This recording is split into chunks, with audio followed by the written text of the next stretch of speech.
You all on this episode of Bachelors of Business program, and today's topic of discussion is industrial democracy. Under industrial democracy, we will be discussing its origin, approaches, objectives, employee participation, the various forms of participation in India, as well as the future of human resource management. I am Dr. Sumbul Zaman, PhD in Human Resource Management and teaching at the Center for Management Studies, Jamia Millia Islamia, New Delhi. I have with me my students Gifty Aziore from Ghana. She is a second year MBA student of CMS JMI, and Yogesh Sharma, who is a second year student of MBA CMS JMI. Hello. So, let us start with the concept and origin of industrial democracy.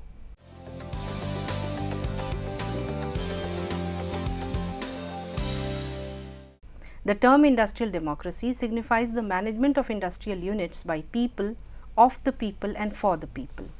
These people are the ones who are engaged in industrial units. It is a departure from autocratic management and advocates the application of democratic principles to workplace. The employees act as partners to the enterprise and become a part of the decision making process.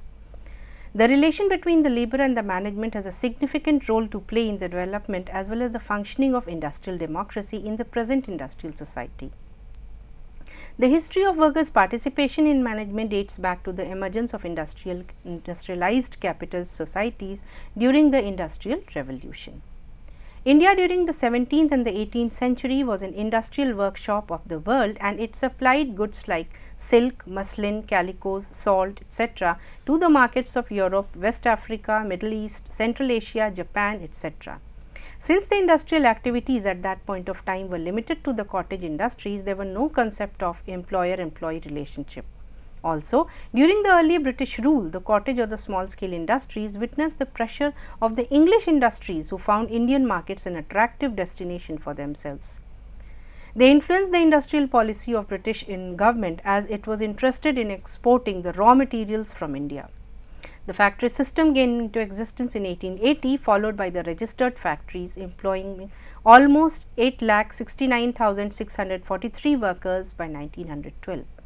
At this time, the condition of Indian labor in terms of employment and working conditions were far from satisfactory and were exploited at the hand of capitalists.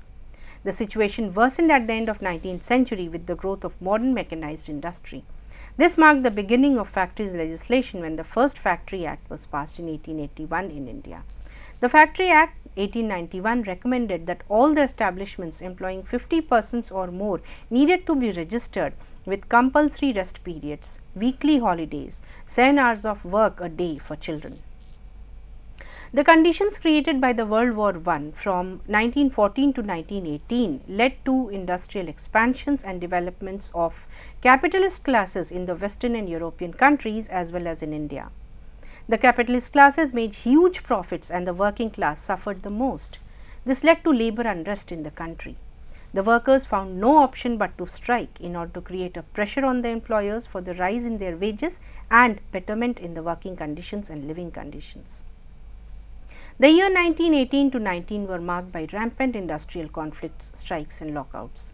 Strikes took place in textile mills of Bombay, Ahmedabad, Carnatic mills of Madras, etc., thereby spreading to Bengal, Bihar, Calcutta, Kanpur. Industrial disputes became common. However, this marked the beginning of unions among the workers.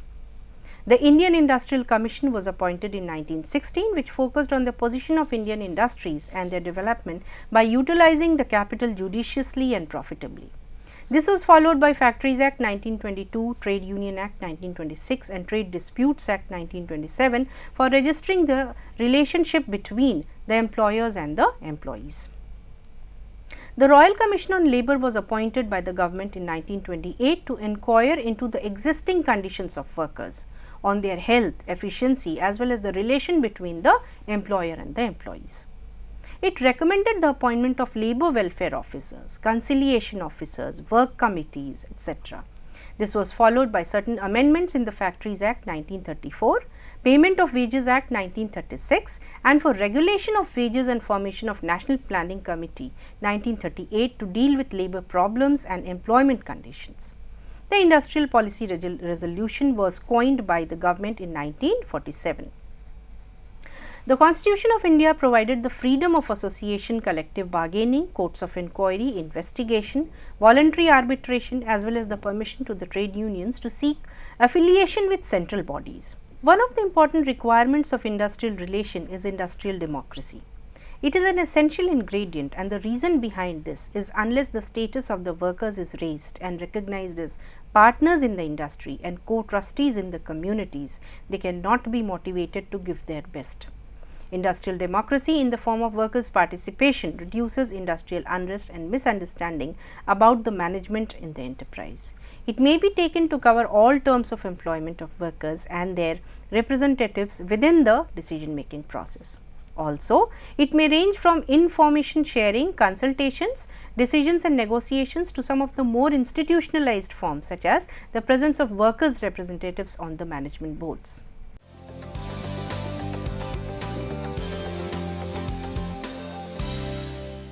Some of the developments during the 5-year plans to promote industrial democracy are the first 5-year plan from 1951 to 56, which recommended the setting up of joint committees to improve labour relations and joint management councils for joint consultations, conciliation machinery and voluntary arbitration. During the second 5-year plan 1956 to 67, the Code of Discipline was adopted in 1958 in the tripartite labour conference called by the government. The code was based on democratic principles and was concerned with the rights and mutual obligations of parties towards each other. It focused on the necessity of building a strong trade union movement. The third 5-year plan from 1961 to 1966 was based on the foundations laid down by the Code of Discipline, also reducing the inter-union rivalries, paving the growth of healthy trade unionism. The fourth 5-year plan from 1969 to 74 provided for protective legislation such as Shops and Commercial Establishment Acts and Labour Welfare Funds Act in states and Employee State Insurance Corporation. The fifth 5-year plan 1974 to 79 was marked by increase in workers' participation, setting up shop councils, improved communication channels and productivity linked incentive schemes. Sixth 5-year plan 1980 to 85 focused on the enlargement of responsibilities of trade union by including them in nation building, planning and development. It stressed on adequate consultation machinery and grievance procedures, especially in power, energy and steel and transport industries. The seventh 5-year plan 1986 to 91 recommended the avoidance of inter-union and intra-union rivalries. The eighth 5-year plan 1992 to 96 concentrated on an employer and employee cooperation. Ninth 5-year plan 1997 to 2002 focused on issues which were related to skill development, monitoring of working conditions, insurance against diseases, child labour as well as bonded labour. Later, the Industrial Policy Resolution in 1991 affected the labour policy significantly. It stated that the interest of the labour was to be fully protected by the government. It promoted the welfare of labour as well as workers' participation. The concept of workers' participation in management has developed in different forms in different countries as per their political and economic scenario. In India, the concept of workers' participation still requires a clear understanding. For management, it is a joint consultation prior to decision making. For workers, it is co-determination, and for the trade unions, it is social relationship. Workers' participation has become a mandatory situation in developing countries like India. It may be described as the total involvement of people in the organization to bring a democratic culture at the workplace. Therefore, it is a means of promoting satisfying and personal development of workers on the ground that the workers have a greater say in the decision making at work. Industrial democracy through workers' participation facilitates the evaluation of performance of workers and management for workers as free persons. Discipline, increased morale and productivity. Excuse me, ma'am. Yes. What is industrial peace? See, the industrial peace is basically a situation in industrial relation when both the parties, that is the employer and employers, abstain from such activities such as strikes and layoffs, right? Yes. Hope you have understood. Yes, ma'am. Okay, we will proceed. Factors essential for industrial democracy.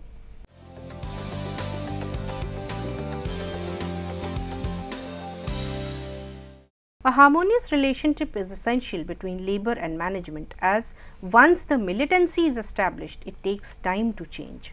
The workers must be satisfied economically by giving them the reasonable wages and benefits which are comparable with other organizations. The workers must be satisfied socially and psychologically through participation, proper machinery for redressal of grievances, job enrichment, communication, suggestion schemes, union management negotiations, etc. The trade unions must be enlightened and responsible. They must tell the workers' responsibility to their organizations, avoiding militancy, inter-union rivalry and strikes. The management and the workers should develop the right kind of negotiating skills for a proper collective bargaining. Last but not the least, government intervention is necessary so that it can enforce the labor laws to prevent conflicts.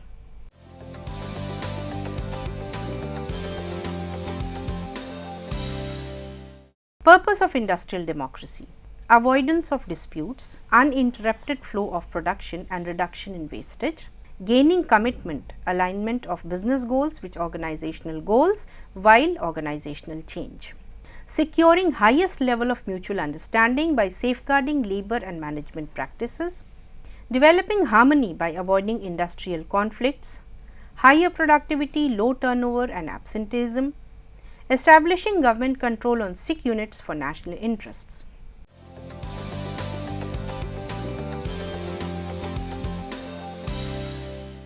Factors that affect industrial democracy: institutional factors such as the state policy, labor laws, collective bargaining, labor unions; economic factors such as the composition of the workforce, labor market, their demand, supply and relative status, level of unemployment, etc.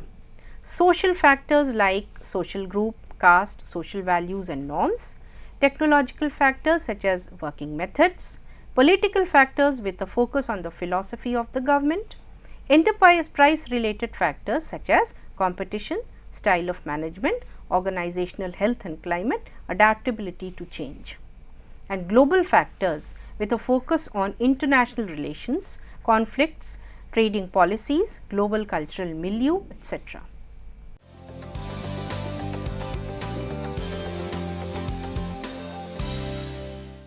Significance of industrial democracy: the involvement of workers in decision making is of significance, as they may accept the decision better if they participate in decision making.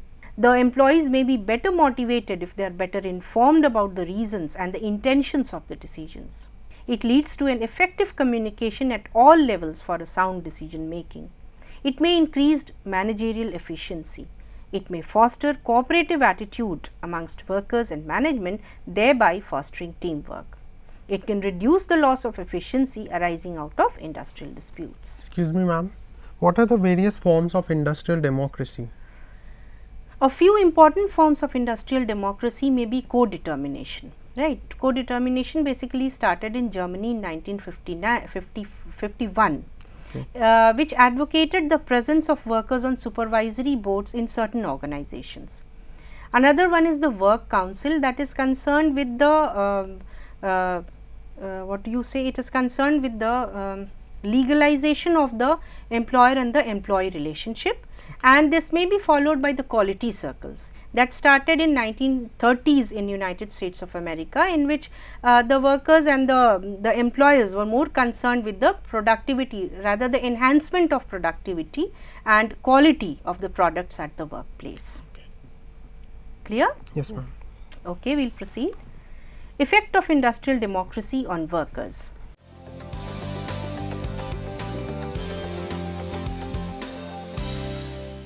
The work democracy systems brings about a change in work processes, making it more intrinsically satisfying. The existence of workplace democracy leads to enhanced job satisfaction. It also becomes a way of ensuring health and safety as well as job security. It results in the accumulation of knowledge, ideas and proposals from a large number of people. It improves the information channels, allowing for a better feedback about the achievement of goals. Moreover, participation of representatives who actually do the work can enhance societal well-being. Apart from all these, it keeps a check on the mistakes while taking decision.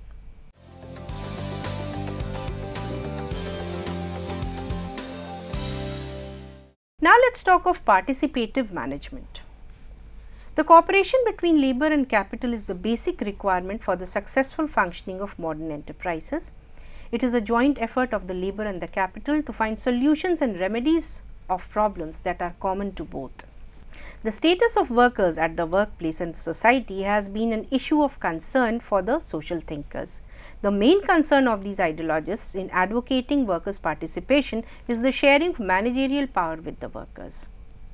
Participation takes place with the help of various forms and methods. It can be formal as well as informal and can be at the shop floor or the board level. Participative management involves joint decision making in matters of admittedly common interest. This enhances efficiency and productivity, eliminates waste, reduces cost and improves the quality of products. It promotes workplace democracy, which becomes a source of material or non-material satisfaction, thereby leading to a closer association between the workers and the management and avoiding conflict as well as channelizing the energies of the worker for better purposes.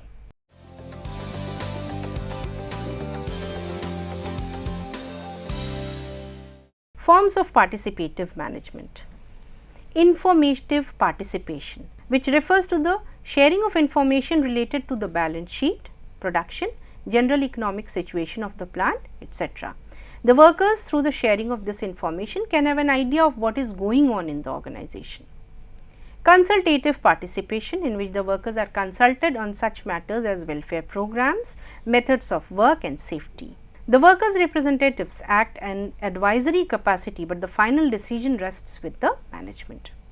Associative participation, in which a climate of partnership is created as the management is under the moral obligation to accept and implement the unanimous decisions taken jointly.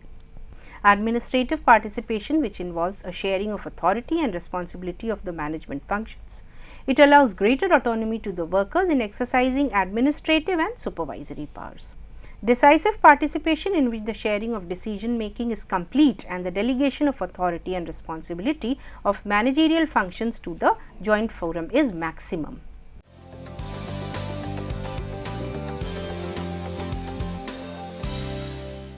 Requirement for an effective and successful participation.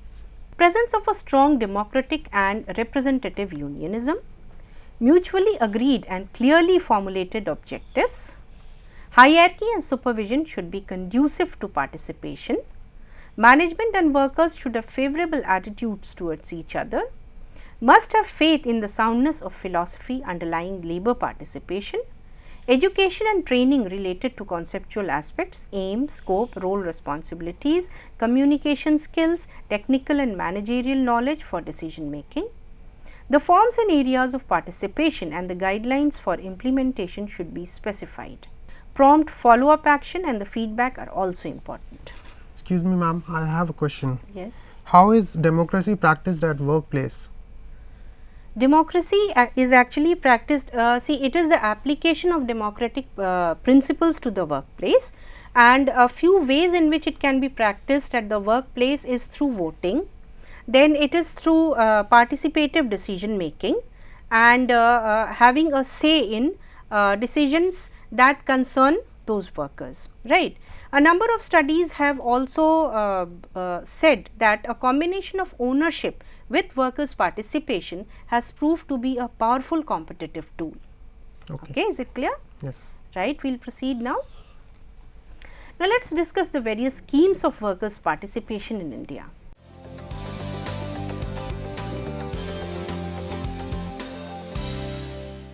Work Committees 1947.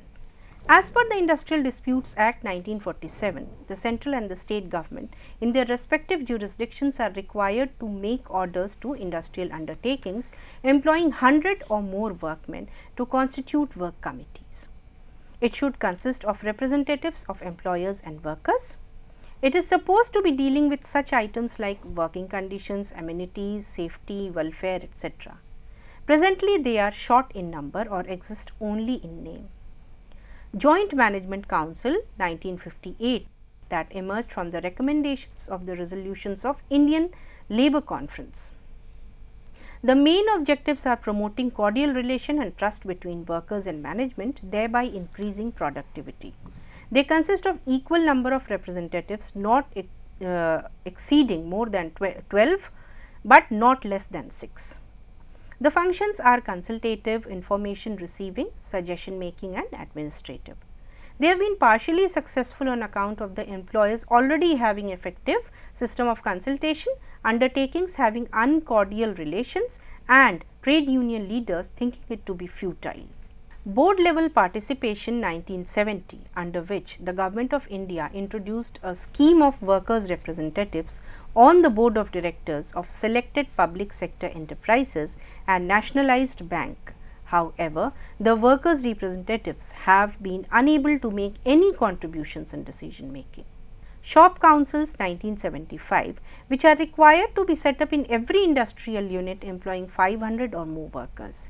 It consists of nominated representatives of workers and employees and the number of members are not to exceed 12. A few matters dealt by them include assisting the management in achieving production targets, absenteeism, safety, etc. Joint councils. It has to operate for the industrial unit as a whole. The composition and the decision making process is same as the shop councils. They deal with issues like unsolved matters of the shop councils, work planning and achievement targets, skill development, welfare, optimum use of raw materials, etc. Excuse me, ma'am. What is the progress of work committees? See, the progress of work committees have been far from satisfactory and a few reasons behind this is the lack of interest of the union members, okay, and they are not that well aware of what they have to do as far as working committee is concerned. Then the inter-union rivalries. Also, the employers find it very uncomfortable to sit across the tables along with the blue collar workers while negotiations and all. So, it has not been very satisfactory with time. Clear? Yes. Ma'am, I also have a question. Can we relate industrial democracy with workers' participation? Workers' participation in fact is a part of industrial democracy because both the parties, the employers and the employees are benefited by the agreement. Okay. Both of them put their demands on each other and the compromise that they make guides the relationship between these two parties all through the life of the contract. Okay. Clear? Yes, ma'am. Okay. We will proceed. The future of human resource management.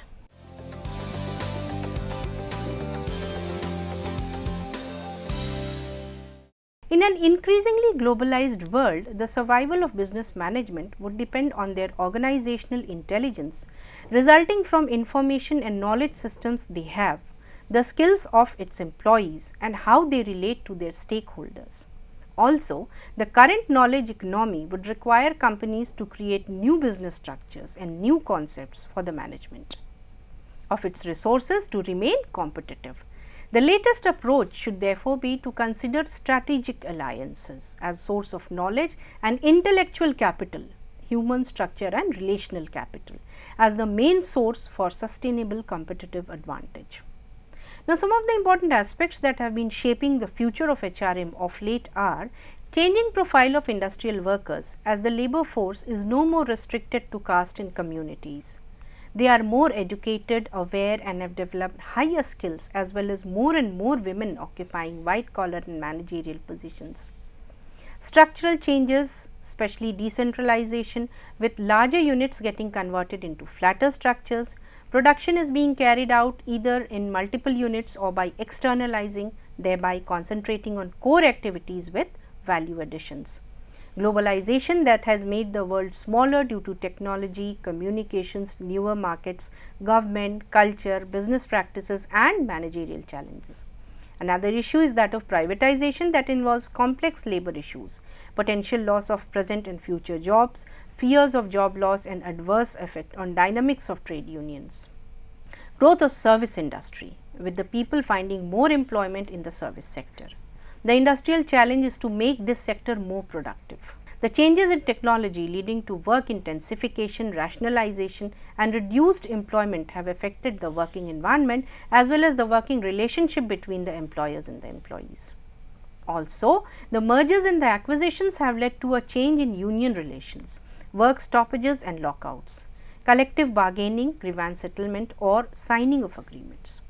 Moreover, the contemporary issues that cannot be ignored for a brighter future of HRM are that of green HRM for sustainability, flexibility in working hours of employees, boundaryless careers, work-life balances, etc. Moreover, the companies are using artificial intelligence to increase the efficiency of human resource in IT sector. These initiatives begin with the automated processes right from the recruitment till performance appraisal of the employees. Therefore, organizational leaders and human resource executives have to show faith in the fact that merging artificial intelligence into HR functions like onboarding and administration of benefits can and will improve the overall organizational experience with the employees. Well, on that note, I will take a leave. Hope you have understood today's topic. We will discuss another topic in the next episode. Till then, goodbye and have a nice day.